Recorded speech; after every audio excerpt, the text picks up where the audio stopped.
નમસ્કાર વિદ્યાર્થી મિત્રો, ધોરણ 7 વિષય ઇંગ્લિશ. તો વિદ્યાર્થી મિત્રો, આજે આપણે યુનિટ નંબર 4માં એક્ટિવિટી 8નો અભ્યાસ કરીશું.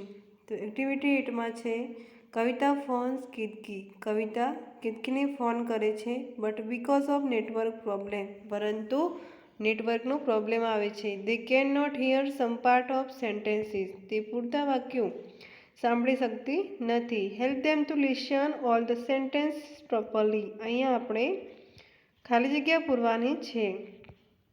કવિતા says hello is it Ketaki. Kavita કહે છે કે તું કેતકી બોલી રહી છે. Ketaki says yes Ketaki. કેતકી કહે છે કે હા, હું કેતકી બોલી રહી છું. How are you. કે કેમ છે તું. Did you receive my letter. એટલે કે તે મારો પત્ર રિસીવ કર્યો છે. કવિતા સેઝ યસ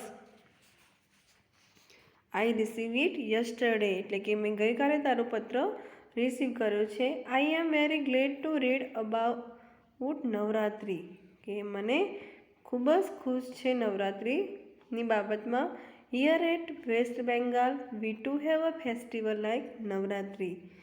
અહીંયા વેસ્ટ બેંગાલમાં we too have a festival like Navratri. Navratri મને ખૂબ જ ગમે છે. Ketaki says how interesting. તો ખાલી જગ્યામાં આવશે what it is. How interesting એટલે કે એટલું બધું સુંદર છે, એટલું બધું રસપ્રદ છે. વોટ ઇટ ઇઝ કે શું છે. Kavita says it is Durga Puja. આમાં શું કરવાનું હોય છે? દુર્ગા પૂજા કરવાની હોય છે. Ketaki says sound familiar. અને સાઉન્ડ તેનું ખૂબ જ જાણીતું હોય છે. ખાલી જગ્યામાં આવશે do you also perform garba during Durga Puja. શું કરવાનું હોય છે?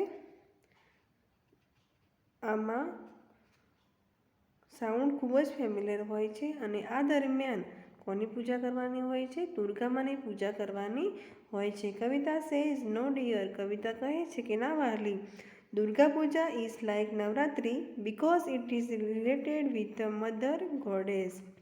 શું કહે છે કે દુર્ગા પૂજા એ નવરાત્રિ મને ગમે છે, પરંતુ તે કોણ છે? એક માતાજી છે. કોણ છે? માતાજી છે. કેતકી સેઝ ઓ યસ મા દુર્ગા. કેતકી કહે છે કે અરે મા Durga, well I call you last night. તો હું તને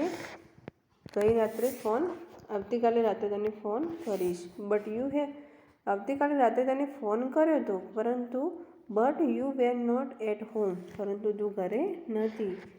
વેર યુ બિઝી. એટલે કે તું બિઝી હતી, વ્યસ્ત હતી. કવિતા સેઝ યસ ખાલી જગ્યામાં આવશે આઈ હેડ ગોન ફોર શોપિંગ. હું શોપિંગ કરવા માટે ગઈ હતી વિથ માય પેરેન્ટ્સ. મારી મમ્મી પપ્પા સાથે. વી બોટ ન્યૂ ડ્રેસીસ. કે મેં નવા ડ્રેસ ખરીદ્યા. આઇટમ્સ ફોર ડેકોરેશન એન્ડ પૂજા. એટલે પૂજા અને શણગારવા માટે મેં નવી નવી વસ્તુઓ લીધી. We also purchase food items for the celebration. અને આ સેલિબ્રેશન માટે અમે થોડી ફૂડ આઇટમ પણ ખાવા માટે અમે વસ્તુઓ પણ લીધી હતી. Ketaki say so you wear new clothing on Durga Puja. Ketaki કહે છે કે તું દુર્ગા પૂજામાં નવા કપડાં પહેરવાની છે. તો ખાલી જગ્યામાં આવશે do you enjoy decorating for Durga Puja. એટલે કે તું ડેકોરેટિંગ કરીને ખૂબ જ આનંદ કરીશ દુર્ગા પૂજામાં. Kavita says yes we enjoy decorating. તે કહે છે કે હા, અમે ડેકોરેશન કરીને શણગારીને ખૂબ જ એન્જોય કરીશું. And we enjoy food. અને અમે નાસ્તો પણ કરીશું. You know Bengal is famous for sweets. કે તું જાણે છે કે બેંગાલનું ફેમસ સ્વીટ શું છે? વી એટ રસગુલ્લા. શું છે? રસગુલ્લા. કે અમે રસગુલ્લા ખાઈ રહ્યા છે. સોંદેશ, પીઠા, કલકંડ એન્ડ મેની મોર સ્વીટ. આટલું અહીંયા બધું આ ફેમસ છે, ખૂબ જ જાણીતું છે. Ketaki says yes Bengalis have a sweet tooth. કે બંગાળનો સ્વાદ સરસ હોય છે. Do you also have festoons. કે તને બધું ગમે છે. Kavita says yes we do have festoons. કે મને પણ અહીંયા ખૂબ જ ગમે છે. Our puja pandals are decorative and use. અમે શું કરીએ છીએ? એક મોટી મૂર્તિ લાવીને તેને શણગારીએ છીએ. They are made of bamboo and cloth. તે શાને બનાવીએ છીએ? બંબુ એટલે કે વાંસ અને કપડાથી બાંધીએ છીએ. They are temporary temple. અને એક ટેમ્પરરી ટેમ્પલ પણ લાવીએ છીએ, તે મંદિર. We put use idol of Durga in the pandal. અને આ દુર્ગામાની મૂર્તિ અમે મંદિરમાં રાખીએ છીએ. People stand in long queues to see in the Durga idol. અને પીપલ વન બાય વન લાઇનમાં ઊભા રહીને આ દુર્ગામાની પૂજા કરે છે. Ketaki says well this sound like Ganesh Mahotsav. Ketaki કહે છે કે મને ગણેશ મહોત્સવમાં તેનું સાઉન્ડ ખૂબ જ ગમે છે. Kavita says you are quite right. Kavita કહે છે હા, તે સાચું છે. India is a one is many ways.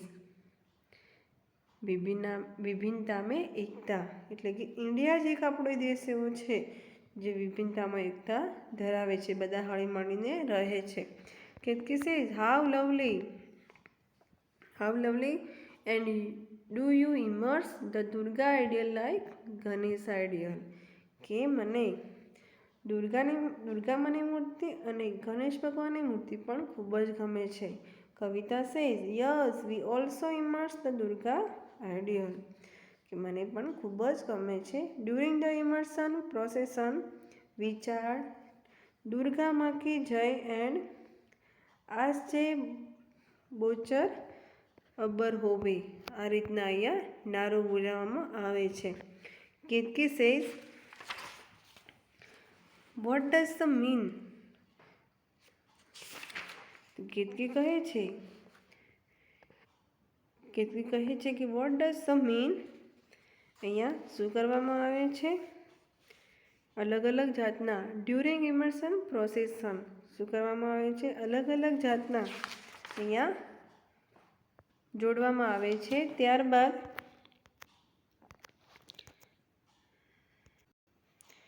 Kavita says કે yes we also immerse the Durga ideal. કે મને પણ ખૂબ જ ગમે છે.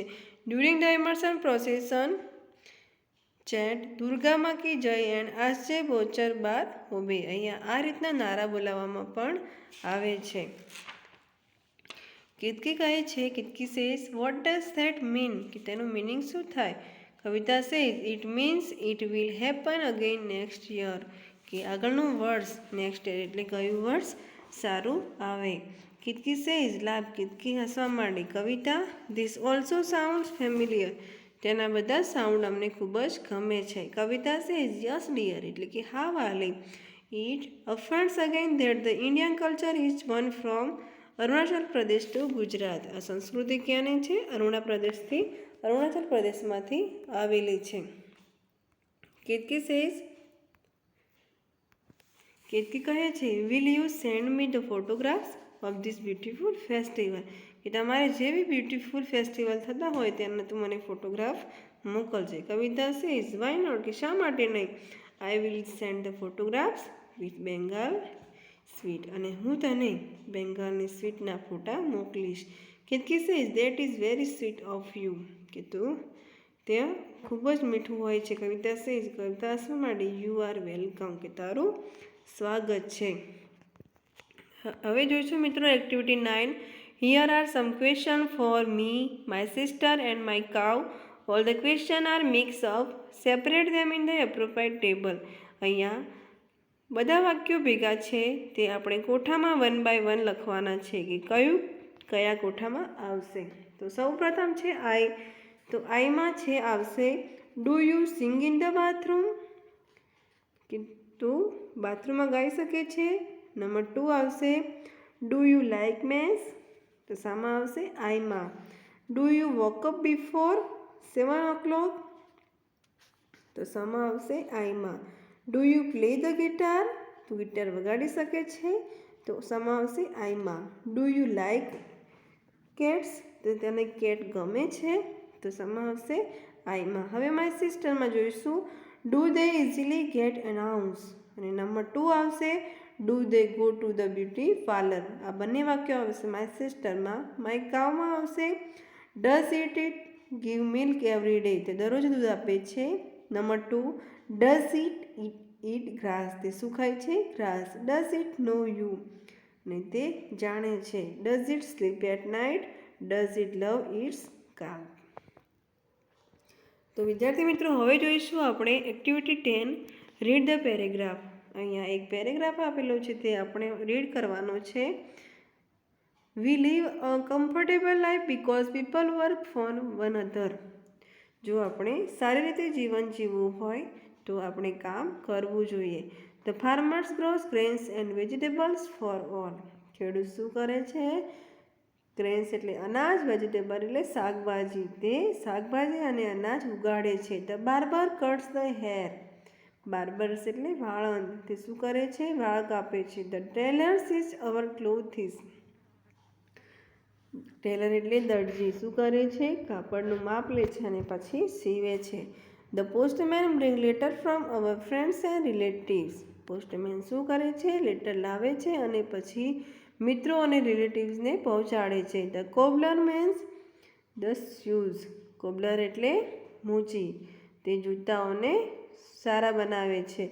We can never forgot our teacher, તો આપણે આપણા ટીચરને ભૂલવા ન જોઈએ. They teach the students various subjects. વિદ્યાર્થીઓને અલગ અલગ વિષયો શીખવે છે. They also tell them stories and jokes. અને અમુક ટાઈમે તે વાર્તાઓ અને જોક્સ પણ કહે છે. The doctor take care of us when we are ill. Doctor શું કરે છે? આપણી કાળજી લે છે જ્યારે આપણે બીમાર હોઈએ ત્યારે. We can sleep in our home safely because the soldier protect our borders. તો આપણે સોલ્જર એટલે આર્મીમેન શું કરે છે? આપણે દેશની બોર્ડરની તે પ્રોટેક્ટ એટલે રક્ષણ કરે છે. In this way our life become easy, એટલે આપણી લાઈફ ખૂબ જ ઇઝી બની ગઈ છે. તો અહીંયા કેટલાક ક્વેશ્ચન પૂછવામાં આવે છે, જોઈશું. ક્વેશ્ચન છે, does the barber cut our hair? તો શું આવશે? Yes he does. Question 2, does the cobbler bring our letters? તો શું આવશે? No he doesn't. હવે જોઈશું activity number 11, do you know your hand hygiene score? Put a tick mark in the appropriate box. Count your score. અહીંયા મિત્રો 3 box આપવામાં આવે છે. ઓલવેઝ એટલે હંમેશા, સમટાઈમ એટલે કોઈક વાર, નેવર એટલે કદી નહીં. અહીંયા 1 by 1 ક્વેશ્ચન આપેલા છે, તે આપણે પ્રશ્ન સમજીને પછી જેમાં આવતું હોય તેમાં આપણે ટીક કરવાનું છે. તો નંબર 1 છે, do you wash your hands before lunch dinner? તમે જ્યારે ડિનર એટલે કે નાસ્તો કરો છો બપોરે અને સાંજે, તો તમારે હાથ ધોવા જોઈએ. તો શું આવે? ઓલવેઝ, હંમેશા ધોવા જ જોઈએ. Do you wash your face, hands and legs after play? તમે જ્યારે રમીને આવો છો તો ત્યારે તમારે મોઢું, હાથ પગ ધોવા જ જોઈએ. તો શું આવશે? ઓલવેઝમાં. Do you wash your hands after touching a pet? તમે જ્યારે નાના ગલુડિયાને પકડો છો કે અડો છો ત્યારે તમારે હંમેશા સાબુથી હાથ ધોવા જોઈએ. તો શું આવશે? ઓલવેઝમાં આવશે. Do you wash your hands after using a toilet? તમે જ્યારે ટોયલેટ જઈને આવો છો તો ત્યારે તમારે હંમેશા હાથ ધોવા જોઈએ. તો સામો આવશે? ઓલવેઝમાં. Number 5, do you wash your hands after polishing your shoes? તમે જ્યારે તમારા શૂઝની પોલિશ કરો છો ત્યારે તમારા હેન્ડ્સ હંમેશા ધોવા જ જોઈએ. તો શું આવે? Always. Do you wash your hands with soap? તો તમારે હંમેશા હાથ સાબુથી ધોવા જોઈએ. Do you wash your hands for 20 seconds? તમે જ્યારે તમારા હાથ ધોવો છો ત્યારે કેટલી મિનિટ રાખવાના? 20 સેકન્ડ સુધી રાખવાના. તો કે શું આવશે? ઓલવેઝમાં આવશે. Do you dry your hands with a clean towel? તો તમે જ્યારે હાથ ધોવો છો પછી તમારે સાફ ક્લીન ટોવેલથી એટલે કે ક્લીન રૂમાલથી કરવાના છે. તો શું આવશે? ઓલવેઝમાં. Do you wash your hands before opening the fridge? તમે તમારા હાથ ધોયા પછી ફ્રીજને અડો છો? તો સમટાઈમ એટલે કે કોઈક વાર. Do you wash your hands after blowing your nose, તમે જ્યારે તમારા નાકને અડો છો તેના પછી તમારે હાથ ધોવા જ જોઈએ. તો શું આવશે? ઓલવેઝમાં. Do you wash your hands after you arrange your bag, તમે કોઈક વાર તમારી બુક ગોઠવણી કરો છો. તો શું આવશે? Sometime. Do you wash your hands after touching a sick person, તમે જ્યારે બીમાર વ્યક્તિને ટચિંગ કરો છો તો ત્યારે તમારે હંમેશા હાથ ધોવા જ જોઈએ. તો શું આવશે? ઓલવેઝમાં. Number 13, do you wash your hands after touching a dirty place, તમે જ્યારે ગંદી જગ્યાએથી આવ્યા હો છો. તો શું આવશે? Always. Number 14, do you rinse your hands while washing, તો શું આવશે? Always. Do you wash your hands after cutting nails, તમે જ્યારે નખ કાપો છો તો તેના પછી તમારે હાથ ધોવા જ જોઈએ. તો વિદ્યાર્થી મિત્રો, અહીંયા નીચે તમારે ટોટલ કરવાનું છે. કેટલા થશે?